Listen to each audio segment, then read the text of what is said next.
নমস্কার, সকলকে স্বাগত জানাই আজকের আধ্যাত্মিক আলোচনায়।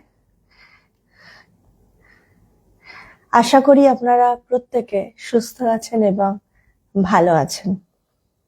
গত দুটো সপ্তাহ ধরে যেই প্রবন্ধটির থেকে আলোচনা করছে শ্রী ভগবান উবাচ গ্রন্থটি, তারই পরবর্তী পর্বে মোটামুটি আজকে শেষ পর্ব, শেষ অংশটি আজকে পাঠ করব। সেই প্রবন্ধটি আলোচনায় যাওয়ার আগে আমরা গুরু প্রণাম মন্ত্র পাঠ করে আলোচনা শুরু করব। ওম গুরু ব্রহ্মা গুরু বিষ্ণু গুরুদেব মহেশ্বরঃ গুরুরেব পরম ব্রহ্ম তস্मै শ্রী গুরবে নমঃ। সর্বপ্রথমে আমি আমার গুরু শ্রী শ্রী ভগবানের চরণে জানাই শতকোটি প্রণাম। আগের সপ্তাহে আমরা আলোচনা করেছিলাম, আগের সপ্তাহে ভগবান আমাদেরকে বলছিলেন যে ঈশ্বরে বিশ্বাস সেটার যাতে আমরা এই জোর একটা চাই, যে ভগবানের প্রতি যে বিশ্বাস, সেই জোরটা যদি আমার না থাকে তাহলে কিন্তু ঈশ্বর কখনোই তোমাকে দেখা দেবে না। তার পরবর্তী পর্যায়ে আমরা যাই, আমরা শান্তির কথা বলি। খুব সুন্দরভাবে ভগবান বলছেন, আমরা শান্তির কথা বলি, শান্তি কে দিতে পারে? যে নিজে শান্ত হয়েছে সেই শান্তি দিতে পারে। বলছে, খুব সুন্দরভাবে ভগবান বলছে যে আমরা শান্তি তো চাই বা শান্তির কথা বলি, কিন্তু শান্তিটা কে দিতে পারে? আমরা যদি এখনই নানা জায়গায় নানা জনকে বলি যে আমি ভীষণ অশান্ত, নানা জন আছে আপনাকে প্রত্যেককে আমাদেরকে একটা জ্ঞান দিয়ে দেওয়ার জন্য, দেখো এই করো, মেডিটেশন করো, এটা করো, সেই করো, শ্বাস প্রশ্বাস এইভাবে নাও, তুমি তাহলেই শান্ত হয়ে যাবে, তুমি তাহলে সুন্দরভাবে থাকবে। কিন্তু এইটা তো শান্ত হওয়া যায় না। আমরা যদি দেখা যায় যে কোনো একটা মন্দিরে যাই বা যখন কোনো মহাপুরুষের সংস্পর্শে যাই, তখন কিন্তু এই একটা যে চেষ্টা করা শান্ত হওয়ার, সেটা কিন্তু হতে লাগে না। ওই মুহূর্তে ওই জায়গায় পৌঁছানো মাত্রই কিন্তু আমার ভেতরের যে একটা চঞ্চলতা ছিল, সাথে সাথে কিন্তু ওই চঞ্চলতা দূর হয়ে যায় এবং আমি শান্ত হয়ে যাই। এটা কি করে হয়? কারণ একটা পরিবেশ মাহাত্ম্য আছে। এবং যখন আমরা কোনো মহাপুরুষের বাণী শুনি, তাদের সংস্পর্শে গিয়ে, যার যে দীক্ষিত গুরু আছে, কোনো মহারাজ, তাদের পাশে বসলে কিন্তু মনটা এমনিই শান্ত হয়ে আসে। কেন হয়ে আসে? কারণ তারা নিজেরা শান্ত হয়েছে। তাই বলছে, শান্ত কে করতে পারবে? একমাত্র শান্ত সেই করতে পারবে যে শান্ত হয়েছে। যেমন ভাবে আমরা যদি আমাদের সাইকেল বা গাড়ি খারাপ হয়ে যায়, তখন আমরা কি করি? আমরা কিন্তু গ্যারেজে নিয়ে যাই, এবং কোন গ্যারেজে নিয়ে যাই? যেখানে এগুলো সারাই হয়। আমরা কিন্তু অন্য কোথাও এই গাড়ি নিয়ে যাই না, যারা জানে না, বা পাশের বাড়ি কোথাও গিয়ে ফেলে দিই না। আমরা সেইখানেই নিয়ে যাই যেখানে গিয়ে এগুলো সারাই হবে। বলছে ঠিক তেমন ভাবে গাড়ি সারাই করবার জন্য তুমি এটা নিয়ে যাচ্ছ, তুমি সাইকেল সারানোর জন্য এখানে নিয়ে যাচ্ছ, কিন্তু তুমি নিজের মনকে ঠিক রাখার জন্য তুমি কি করছো? আমরা একটা গাড়ি, সাইকেল যেটাই চালাই না কেন, ব্যবহার করি না কেন, স্কুটি, আমাদের সেটারও কিন্তু সার্ভিস করাতে হয়। যদি না চলে, যদি আমি ধরুন 1 মাস চালালাম না, তখন কিন্তু সাথে সাথে সেটা কিন্তু একটু স্টার্ট নিতে, স্কুটি বা বাইক একটু স্টার্ট নিতে সমস্যা হয়, বা গাড়ির ক্ষেত্রেও একটু সমস্যা হয়, সাইকেলের ক্ষেত্রেও দেখা গেল হাওয়া টাওয়া বেরিয়ে রয়েছে। তো প্রত্যেকটা জিনিসেরই কিন্তু একটা মেনটেনেন্স করতে হয়, মাসে গিয়ে বা 2 মাসে গিয়ে। তো কিন্তু আমি আমার মনের জন্য কি করছি? যেই শরীর দিয়ে যেই দেহ দিয়ে আমি সাইকেল চালাচ্ছি, স্কুটি চালাচ্ছি, বাইক চালাচ্ছি, গাড়ি চালাচ্ছি, সেটার জন্য আমি কি করছি? যেই যে মানুষটা চালাচ্ছে তার জন্য আমি কিন্তু কিছু করছি না। ঘুম থেকে উঠে রাত্রে শুতে যাওয়ার আগে অবধি আমি কিন্তু মেশিনের মতো দৌড়াচ্ছি। আমিও কিন্তু একটা মেশিন। আমি কতটুকু সময় নিজের জন্য বসছি না, কিন্তু আমি কিন্তু বসি না নিজেকে নিয়ে। তাই জন্য মহাপুরুষরা বলছেন যে নিজে শান্ত হয়েছে সেই একমাত্র তোমাকে শান্তি দিতে পারে। তাই জন্য বলছে সৎ সঙ্গ করা, সৎ প্রসঙ্গ শোনা, যখনই সময় পাওয়া যায়, যখনই সময় পেলাম একটু এই চিন্তাগুলো করা। যদি চিন্তা করার সময় না পাচ্ছি, যখনই যেখানে আলোচনা শুনছি সেগুলো শ্রবণ করা। এবং আবার এটাও একটা ব্যাপার, যে আলোচনা আমাকে চঞ্চল করে সেই আলোচনা থেকে বিরত থাকতে হবে, সেই আলোচনার থেকে কিন্তু নিজেকে সরিয়ে রাখতে হবে, দেখতে হবে আমাকে কোন আলোচনা শান্ত করছে, সেটা দেখতে হবে। আমরা চুপচাপ হাঁটাচলা করি, চিৎকার করি না, তাই বলে কি আমরা শান্ত? আমার মন কি শান্ত?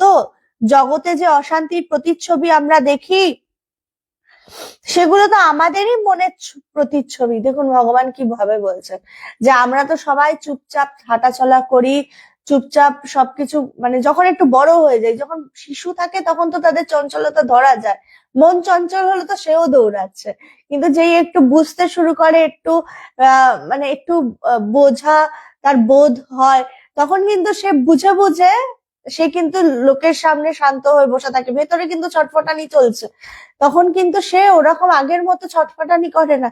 কিন্তু তাই বলে কি আমরা প্রত্যেকে শান্ত? শান্ত নয়।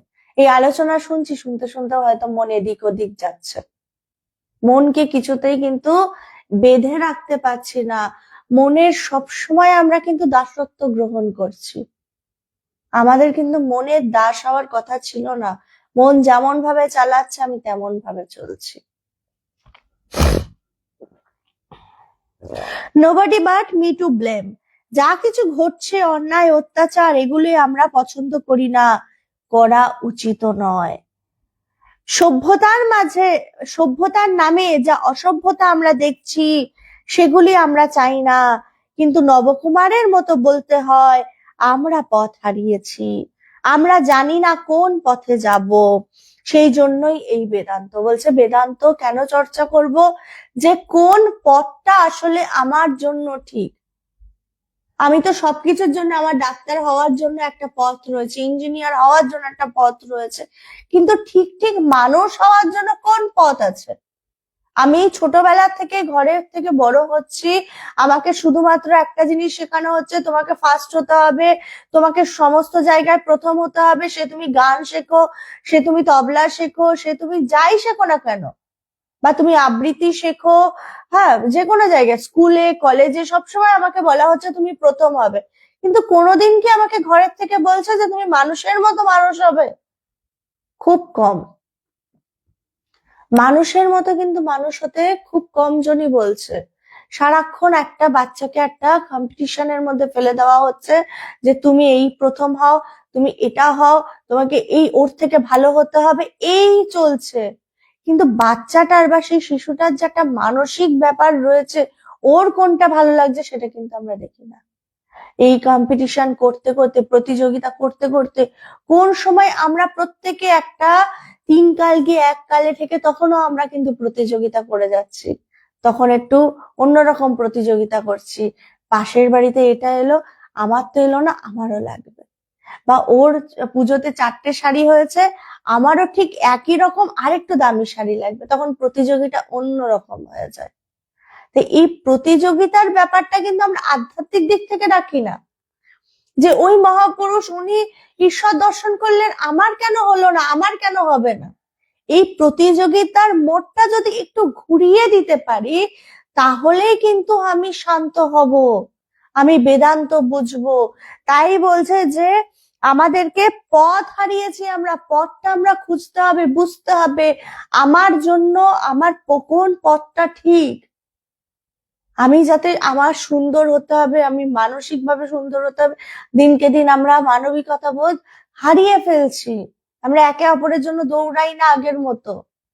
এখন আমরা শুধু, সেদিনই হচ্ছিল না, আমরা সবাই আলোচনা করছিল, বলছিল এখন কোথাও অ্যাক্সিডেন্ট হলে সবার আগে আমরা কি করি, একটা রিল বানাই, এই দেখো দেখো ওর এটা হয়েছে, ওর গায়ে থেকে রক্ত পড়ছে, এই হচ্ছে সেই হচ্ছে, একটা রিল বানাই, ব্লগ বানাই, কিন্তু তাকে যে ওইটা বানানোর জন্য তাকে ঘিরে অনেক লোক আছে, কিন্তু সেই মানুষটাকে যে তাড়াতাড়ি করে এগুলো না করে হসপিটালে নিয়ে যেতে হবে, সেই মানুষ কিন্তু নেই।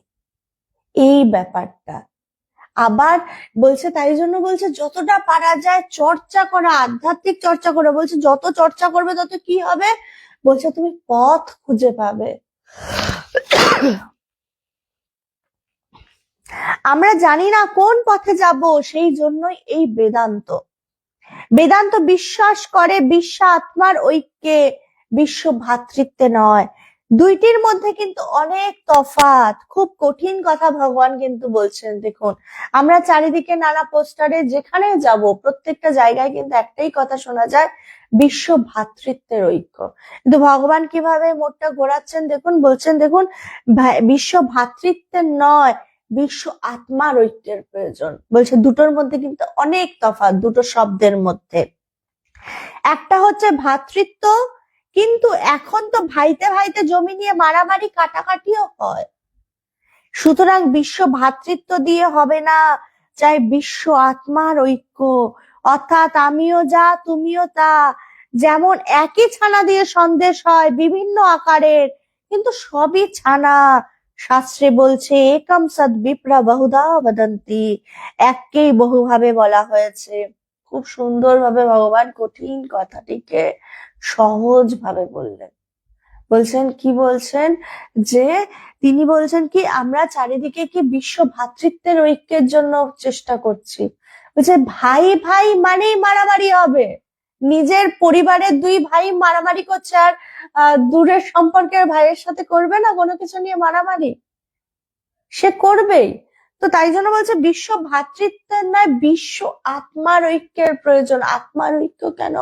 বলছে যখন তুমি উপলব্ধি করবে যে তোমার ভেতরে সেই একই ব্রহ্ম বা আত্মা রয়েছে, সেই একই ব্রহ্ম বা আত্মা সর্বভূতে রয়েছে, এইটা যখন উপলব্ধি করবে, বলছে তখন কি, তখন তুমি সেই বেদান্তের চরম কথা বুঝতে পারবে। একম সদ বিপ্রা বহুধা বদন্তি।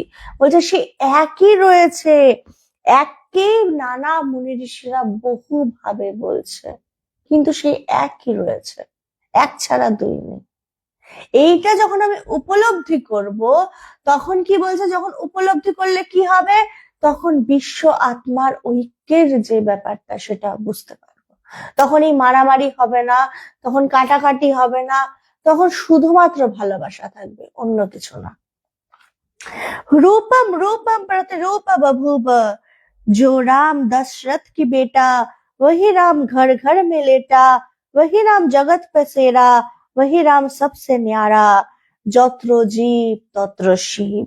এই হচ্ছে আমাদের দেশের, আমাদের মুনি ঋষিদের শিক্ষা। আমরা জানি, কিন্তু যখনই এই জ্ঞানের প্রয়োগ করতে চাই, তখন অপরকে ঘৃণা করি, হিংসা করি, এবং শ্রেষ্ঠ জ্ঞানের প্রয়োগ থেকে বিচ্যুত হই। আমরা সবাই এই জ্ঞানের কথা জানি, কিন্তু বাস্তবে তা স্বভাবের মধ্যে আনতে পারি না। আমরা বলি যে আমরা খুব বাস্তববোধ সম্পন্ন, আসলে তা নয়। আমরা কিন্তু শাস্ত্রের কথাগুলো কাটতে পারিনি, শাস্ত্রের লাইনটা বাদ দিতে পারিনি, যে সব রাম, সবই সেই ঈশ্বর, সবই সেই ব্রহ্ম। বলছে সবই সেই রাম, সবই সেই ব্রহ্ম। এই জায়গায় আমরা পড়ছি ঠিকই, রূপম রূপম পড়ছি ঠিকই, প্রতিরূপ বাবুবা পড়ছি ঠিকই, কিন্তু আনতে পারছি না জীবনে। বলছে জীবনে আনতে হবে, জীবনে আনাটা খুব উপলব্ধি করতে হবে। শুধু পড়লে হবে না, শুধু জানলে হবে না, বলছে এটাকে উপলব্ধি করতে হবে। বলছে যখন উপলব্ধি করবে, তখনই চারিদিকে মারামারি কাটাকাটি বন্ধ হবে, তার আগে নয়। তবে আমরা শাস্ত্রের কথাটা বুঝবার চেষ্টা করি না কেন? আমাদের চাইতে হবে অর্থাৎ ব্রহ্ম জিজ্ঞাসা। এটা খুব একটা দামি শ্লোক, যেটা আমরা ব্রহ্মসূত্রের শুরুতেই পাই, যে কি বলছে, অর্থাৎ ব্রহ্ম জিজ্ঞাসা। আমাদের সত্য বা ব্রহ্মকে অনুভব করতে চাইতে হবে। কে বলছো তুমি পারবে না? তুমি সব পারবে। এটাই বেদান্তের সার কথা, যে তোমার মধ্যে সেই অসীম শক্তি রয়েছে, তুমি পারবে, শুধু চেষ্টা করো। এই নিজের উপর বিশ্বাসটা দরকার। আমাদের কিছুক্ষণ আগে একজন অধ্যক্ষ জিজ্ঞেস করলেন যে ইন্টারন্যাশনাল বেদান্ত সোসাইটি সেবা কাজ করে কিনা, সমাজ সেবা করে কিনা। আমি বললাম সমাজ সেবা আমরা করি, এমন ভাবে করি যাতে সমাজ সেবা করতে আর না হয়। আমরা চাই প্রতিটি মানুষ নিজের শক্তির উপর বিশ্বাস করে নিজের পায়ে উঠে দাঁড়াক, এই যে এই ব্যাপারটা ভগবানকে আমরা দেখেছি প্রত্যেকটা মুহূর্তে জীবনে আনতে। আমরা ভগবানকে দেখতাম, কখনো কখনো দেখতাম যে যারা এসে ওই ভিখারিরা মোটামুটি রাস্তায় আমরা দেখি না যে তারা ভিক্ষা চায়, যে তো ভগবান তাদেরকে ভিক্ষা দিতেন না। আমরা কি হয় দিই না, তো ভগবান বলতেন যে তুমি কিছু করতে চাও, কারণ আমাদের প্রত্যেকের কি একটা চাওয়ার স্বভাব হয়ে গেছে, মানুষের থেকে চাইতে হবে, এই চাওয়াটা। আর এই চাইতে চাইতে কি হয় যে আমাদের এটা একটা অভ্যাসে দাঁড়িয়ে যায়। না, আমরা দেখেছি ভগবানকে কত মানুষকে তিনি নিজের পায়ে দাঁড় করিয়েছেন। আমরা দেখতাম না যে তিনি 20 জনকে সাহায্য করছেন, তিনি 20 জনের মধ্যে একজনকে সাহায্য করতেন, একজনকে তিনি এমন ভাবে সাহায্য করতেন যাতে তাকে আর কোনোদিন কারোর কাছে চাইতে না হয়। এটাই হচ্ছে আসল। আমি কতজনকে মানুষকে সাহায্য করলাম, একটা ফেসবুকে অনেক ভিডিও দিলাম, আমি অনেককে সাহায্য করেছি, দেখুন আমি 50 জনকে সাহায্য করেছি, আজকে 50 জনের ভান্ডারা করলাম। এই 50 জনকে সাহায্য না করে ভগবান বলছেন যে কোনো একজনকে করো, 50 জনেরটা একজনকে করো।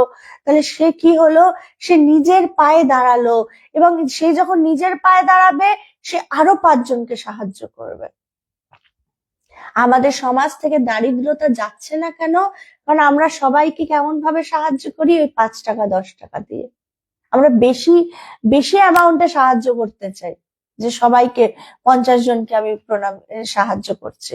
50 জনকে না, একজনকে সাহায্য করো, ভালো করে সাহায্য করো, যাতে সে নিজে খেতে পারে। সে যদি নিজের পায়ে নিজে দাঁড়ায় তাহলে কি হবে, সে তাহলে আরো সমৃদ্ধ হবে, তাকে আর অন্য কারোর কাছে হাত পেতে চাইতে হবে না। এই চাওয়ার স্বভাবটা আমাদের বন্ধ করতে হবে। বন্ধ তখনই হবে যখন আমরা সমৃদ্ধশালী হয়ে উঠব। বলছে আমরা যখন আত্মবিশ্বাসী হয়ে উঠব, আমরা চাই প্রতিটা মানুষ আত্মবিশ্বাসী হয়ে উঠুক। আমি চাই কেউ যেন অনাথ শিশু রাস্তায় না ফেলে দিয়ে যায়। একজন মা যে যন্ত্রণায় তার শিশুকে রাস্তায় ফেলে দিয়ে যায়, সেই যন্ত্রণা বোধ করার ক্ষমতা আমাদের নেই। বলছে এখনো কিন্তু সেটা চারিদিকে দেখা যায়, যে সন্তানকে রাস্তায় ফেলে দিয়ে যাচ্ছে। তাই সেই শিশুটি মানুষ হয় অনাথ বলে। অনাথ একটি খুব সাংঘাতিক শব্দ। আমরা জানি না যে অনাথের কি জ্বালা, যে বলছে অনাথ শিশুর কি জ্বালা, সেটা কিন্তু আমরা বলতে পারি অনাথ, কিন্তু তার যে একটা জ্বালা হয় সেটা কিন্তু আমরা অনুভব করতে পারি না। সে মা চাইলেও সে মাকে পাবে না, সে বাবা ডাকলেও বাবাকে পাবে না, কেন? সে অনাথ। এবং তার ইচ্ছে যেমন ভাবে চাইবে তেমন ভাবে পূরণ হবে না, কারণ সে অনাথ। বলছে অনাথের যে কি জ্বালা, ভগবান কিভাবে বলছেন দেখুন, তার মানে কি কতটা অনুভব থেকে তিনি সেটা বুঝতে পারছেন। আমরা জানি না, কেননা আমরা বোধ করতে পারি না, তাই যথার্থ অনুভবই যথার্থ ধর্ম। বলছে খুব সুন্দরভাবে বলছেন যে আমরা কেন বুঝতে পারি না অনাথের কি জ্বালা, আমরা কেন মানুষের সমস্যা বুঝতে পারি না। বলছে এই কারণে বুঝতে পারি না, কারণ আমরা বোধ করতে পারি না। আমরা সেটা বোধ করতে পারি না, ফিল করতে পারি না। অন্যের কষ্ট খুব কম মানুষ ফিল করি আমরা। যে বলছে এই যে ফিল করবে যখন, তাই যথার্থ অনুভবই কিন্তু যথার্থ ধর্ম। তুমি যখন অনুভব করবে একে অপরের কষ্টটাকে, তখনই কিন্তু তোমার ঠিক ঠিক ধর্ম পালন করছো এটা বোঝা যাবে। এখানে বোধের প্রশ্ন আছে। আমরা চাই কোনো অনাথ শিশু যেন জন্মগ্রহণ না করে, কারণ পৃথিবীতে কেউ অনাথ নয়। শাস্ত্রে বলা হচ্ছে যে আমরা সবাই অমৃতস্য পুত্রা। সবাই যদি অমৃতের পুত্র হয়, সে কিভাবে অনাথ হয়? শাস্ত্রে বলছে না যে হে অমৃতের পুত্রগণ, আমরা সবাই অমৃতের পুত্র। বলছে সবাই যদি আমরা অমৃতের পুত্র হই, তাহলে অনাথ শিশুগুলো তাহলে অমৃতের পুত্র না? তারাও তো অমৃতেরই পুত্র, তারা অনাথ নয়। বলছে আমরা তাদেরকে সবাই ছোট করে দিই। সে কিভাবে অনাথ হয়? ছোট জাতের সে কি করে হয়? বিধর্মী সে কিভাবে হয়? এটা আমাদের আরোপিত, আমাদের কল্পনা। যে কল্পনা আমাদেরকে ক্ষত বিক্ষত করছে, যে কল্পনায় আমরা লাঞ্ছিত, এই লাঞ্ছনা, এই ক্ষত কিন্তু আমাদের আরোপ করা, এটা সত্য নয়, এটা আধ্যাত্মিকতা নয়। যে আধ্যাত্মিকতায় প্রেম নেই, যে আধ্যাত্মিকতায় ভালোবাসা নেই, যেথায় অনাথ, ছোট জাত, বিধর্মী আছে, সেটা আর যাই হোক আধ্যাত্মিকতা হতে পারে না। বলছে যে আধ্যাত্মিকতা অন্যকে ছোট করে, এই যে চারিদিকে আমাদের প্রত্যেকটা সময় একে ছোট করছি, ওকে ছোট করছি, এই ছোট জাত, এই বড় জাত, এখনো কিন্তু চলছে সব জায়গায় চারিদিকে। মানে এখনো দেখা যায় কোনো বিয়ের ক্ষেত্রে বা কোনো মানে খাওয়া দাওয়ার ক্ষেত্রে এখনো কিন্তু ছোট জাত, এই মানে একই ধর্মের, বিধর্মের কেউ না, কিন্তু নিজের ধর্মেরও কিন্তু ছোট জাত, এই জাত সেই, এখনো কিন্তু দেখা হয়। মানে সমস্যা বলছে না, তাই জন্য বলছে যে আমাদের মধ্যে আমরা আধ্যাত্মিক চর্চা করি ঠিকই, ঠিক ঠিক চর্চা কেউ করি না, কেউ করি না। বলছে ঠিক ঠিক চর্চা করতে লাগবে। বলছে যেখানে সবসময় ভেদাভেদ আছে সেটা আর যাই হোক আধ্যাত্মিকতা হতে পারে না।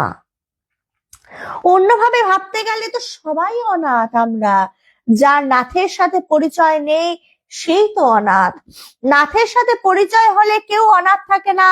নাথ মানে সত্য ব্রহ্ম, আমাদের যথার্থ স্বরূপ, যথার্থ পরিচয়।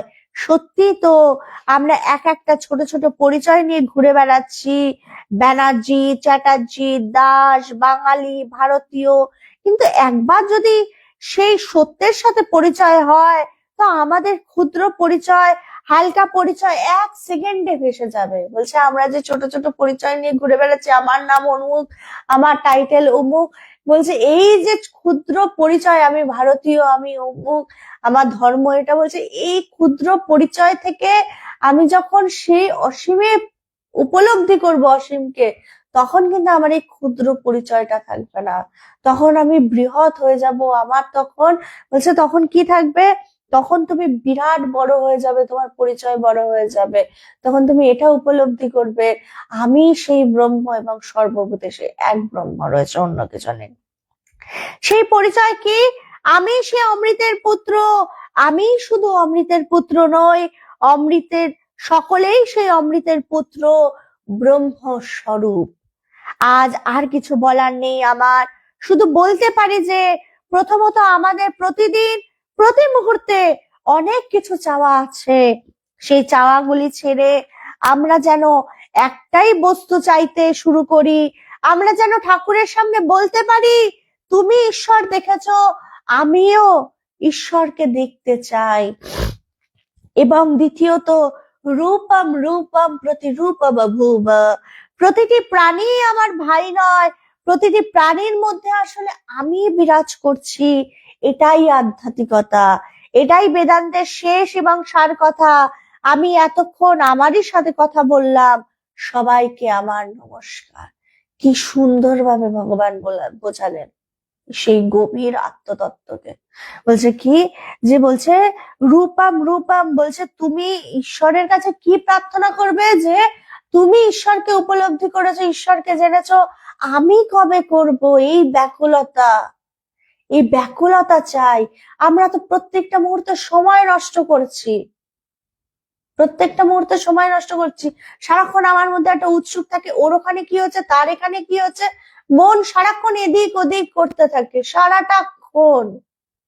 কখনো আমি শান্ত হয়ে ঈশ্বরকে নিয়ে কিন্তু বসি না, চর্চা করি না। বা কখনো কখনো বলছে যে এই চর্চা করি ঠিকই, কিন্তু শ্রদ্ধা চলে যায় কার প্রতি, না গুরুর প্রতি। যাকে আদর্শ করে আমি জীবন যাপন করছি তাকেই হয়তো শ্রদ্ধা করছি না। বলছে শাস্ত্রে কি বলছে, বলছে তুমি যদি শ্রদ্ধা না করো তাহলে কিন্তু তুমি জ্ঞান লাভ করবে না। যার থেকে তুমি ঠিক করেছো, যাকে শ্রদ্ধা করে, যেই গুরুকে তুমি আদর্শ করে চলছো, তার প্রতি কিন্তু তোমার শ্রদ্ধা থাকা খুব জরুরি। সে যেই হতে পারে, যাকে তুমি আদর্শ করে চলছো, বা যেই মূর্তিকে, হয়তো কেউ শিব শিবকে মানে, কেউ কালীকে মানে, বা কারুর অনেক, কেউ গুরুদেব আছে, কারুর প্রণবানন্দ মহারাজ আছে, কারুর ঠাকুর রামকৃষ্ণদেব আছে, কারুর আরো অনেক অনেক, ভারতবর্ষে তো মহাপুরুষের অভাব নেই, কারুর আমাদের গুরুদেব আছে, ভগবান আছে, এক একজনের এক একটা আদর্শ আছে। বলছে সেই আদর্শটাকে সামনে রাখো, তিনি কিভাবে জীবন যাপন করেছেন, তিনি কি বলছেন সেটাকে ধরে রাখো। তিনি বলছেন প্রার্থনা করতে, তিনি বলছেন যে তুমি সাহায্য করো, কিন্তু এমন ভাবে সাহায্য করো যাতে সে আত্মবিশ্বাসী হয়ে ওঠে, আত্মবিশ্বাস যাতে না হারায়, তাকে যাতে আবার 20 জনের কাছে না চাইতে হয়, এইভাবে তুমি সাহায্য করো। ভগবান এইভাবেই সাহায্য করতেন তিনি। আর কিছু কিছু সময় তিনি তো এমন ভাবে সাহায্য করতেন যে তিনি বলতেন যে এটা যেন কেউ জানতে না পারে, এইভাবে সাহায্য করতেন। এই ঠিক ঠিক দান কিন্তু এরকমই হয়, তিনি এটাতেই বিশ্বাসী ছিলেন। তা আমরাও কিন্তু এটা শিখলাম, এটা জানলাম যে আমরা প্রত্যেকটা মুহূর্তে আমরা কি করি, আমরা সবসময় ভাবি যে আমি যদি 20 জনকে বা এমন ভাবে সাহায্য করলাম, আমি করলাম ঠিকই, তাতে আমার খুব হলো। বলছে ওই পুণ্য কামিয়ে কিন্তু কোনো লাভ নেই। পুণ্য এমন ভাবে করাও তাকে যেন তুমি নিজে তার পায়ে দাঁড় করাতে পারো, তাকে যেন আত্মবিশ্বাসী করে তুলতে পারো। বলছে এই পুণ্যটার লাভ আছে, এটা হচ্ছে আসল। তাই ভগবান বলছেন কি, বলছেন খুব সুন্দরভাবে, প্রতিটি প্রাণী আমার ভাই নয়, ভাই নয়। বলছে কে তাহলে? বলছে প্রত্যেকটা প্রাণীর মধ্যে আমি বিরাজ করছি, এটাই আধ্যাত্মিকতা। খুব সুন্দরভাবে আমরা আজকে শুনলাম না, যে তিনি বলছেন যে বিশ্ব ভ্রাতৃত্ব নয়, বিশ্ব আত্মার ঐক্য স্থাপন করতে হবে, এটাকে উপলব্ধি করতে হবে। এটা উপলব্ধি যখন করব, বলছে তখনই এই যে চারিদিকে পুরো পৃথিবীতে যদি নিউজ খুলি, চারিদিকে বিদ্বেষ, চারিদিকে হিংসা, চারিদিকে মারামারি, চারিদিকে এখনো জাত পাতের ভেদাভেদ, খাওয়া নিয়ে ভেদাভেদ, নানা কিছু চলছে। যে এই সমস্ত কিছু একটা জায়গাতেই বন্ধ হতে পারে, যখন আমি ঈশ্বরকে উপলব্ধি করব, যখন আমি বুঝবো যে এই জগৎ সংসার কিন্তু সত্য নয়। নানা জায়গায় নানা লীলা হচ্ছে কেন? কারণ সংসারটাকেও তো চলতে হবে, তাই জন্যে। কিন্তু যে সত্যি সত্যি আধ্যাত্মিক অনুরাগী, যাদের বিষয়ে সত্যি সত্যি আধ্যাত্মিকতা, তারা কিন্তু এইগুলোর দিকে তাকাবে না। তারা নিজেকে সুন্দর করবার জন্য প্রত্যেকটা মুহূর্তে চেষ্টা করবে। কেন চেষ্টা করবে? কারণ তিনি জানেন যে আমার মধ্যে যে আত্মা রয়েছে সেই সর্বত্র বিরাজমান।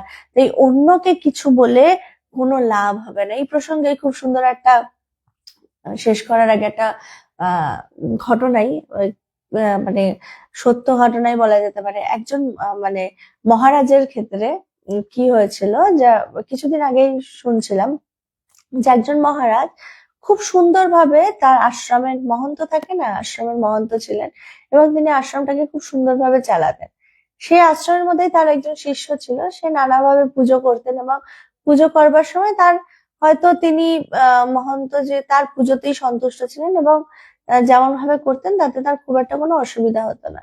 একদিন আশ্রমে অন্যান্য অর্গানাইজেশনের সন্ন্যাসীরা এসেছেন, এবং আসার পরে তখন বলছে, এই যে দেখো, যে ও যে এইভাবে উচ্চারণ করছে, এটা কিন্তু ঠিক হচ্ছে না, তুমি কিছু বলো।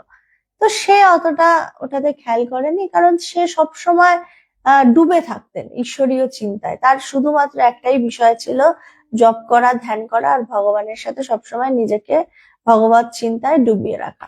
সে অতটা খেয়াল করেনি সে, এবং এরকম ভাবে চলছে। তো ওই অন্য অর্গানাইজেশনের যারা এসেছিল তারা দেখলো, আরে ও তো পূজারি, তো কিছুতেই ঠিক হলো না, মানে শিষ্য পূজারি আর কি, সে তো ঠিক হলো না, সে তো উল্টে আবার ভুলভাল ওই একই ভুল করে যাচ্ছে। আমরা কতবার বললাম, উনি তাহলে কেমন আশ্রম চালাচ্ছেন? তো এবার একটা ধর্মসভা হয়েছে, এবং ধর্মসভাতে কি হয়েছে, সবাই যখন একত্রিত হয়েছে, তো তখন যে অন্য অর্গানাইজেশনের ছিলেন, সে ভীষণ সভার মধ্যে খুব নিন্দা করেছেন সেই মহন্ত, খুব নিন্দা করেছে। হ্যাঁ, এইভাবে আশ্রম চালায়, উনি এটা করেন না, উনি এটা বলছেন না, উনি সেটা করছেন না। হ্যাঁ, সারাক্ষণ শুধু ডুবে থাকেন, সারাক্ষণ শুধু ধ্যান ধারণা করেন, আশ্রমের খেয়াল রাখেন না, এই করেন না, সেই করেন না, নানা কিছু বলে যাচ্ছে। সেই মহারাজ চুপ করে বসে রয়েছেন, কোনো বিন্দু মাত্র মুখের মধ্যেও কোনো এক ফোঁটাও রাগ নেই, চুপচাপ বসে রয়েছেন। যখন সভা শেষ হয়েছে তার শিষ্যরা তো ভীষণ রেগে গেছে, রেগে গিয়ে তো ওই অন্য অর্গানাইজেশনে সন্ন্যাসীকে নানা কিছু বলতে যাবে, সেই মুহূর্তে তো মহন্ত কিছু বলতে দেননি, না বলতে দিয়ে সভা শেষ হয়ে যাওয়ার পর নিজের কুটিয়াতে আবার ফিরে এসেছেন। ফিরে আসার পর তার শিষ্যরা বলছেন, মহারাজ আপনাকে এত বাজে বাজে কথা বললো, তা আবার পুরো ভর্তি সভার মধ্যে আপনি কিছুই বললেন না, এটা একদম ঠিক হলো না, আমাদেরকে অন্তত বলতে দিতে পারতেন। এই নানা কিছু বলে যাচ্ছে, যেটা শিষ্যদের হয়ে থাকে। খুব সুন্দরভাবে তখন সেই মহন্তজি উত্তর দিচ্ছেন শিষ্যদের, যে ও যে সভায় নিন্দা করলো, কার নিন্দা করলো? বলছে আপনার নিন্দা করলো? না না, ভালো করে বিচার করো, কার নিন্দা করলো? এই যে শরীরটার নিন্দা করলো। বলছে এই শরীরটার যে নিন্দা করলো, এই শরীরটা কতদিন থাকবে? শাস্ত্র কি বলছে? শাস্ত্র বলছে আত্মার মৃত্যু নেই, কিন্তু এই শরীরের কিন্তু মৃত্যু আছে। আমরা আজ আছি, কাল নেই। খুব সুন্দরভাবে বলছেন। তো বলছে শরীরের সে নিন্দা করলে, এই শরীর আজ আছে কাল থাকবে না, তাতে কি যায় আসে? উনি আজকে নিন্দা করলো, কালকে আবার কি হবে, এই শরীরের কোনো ব্যাপার। তো এবার যদি তুমি আবার ভালো করে বিচার করো যে উনি আমার শরীরের ভেতর যে আত্মা রয়েছে তার নিন্দা করলেন, যদি ভাবো শিষ্যদেরকে বলছেন, বলছে শাস্ত্র কি বলছে, সেই একই আত্মা সর্বভূতে বিদ্যমান। তাহলে উনি যে নিন্দা করলেন, ওনার ভেতরে যে আত্মা আছে, আমার ভেতরেও তো সেই একই আত্মা রয়েছে।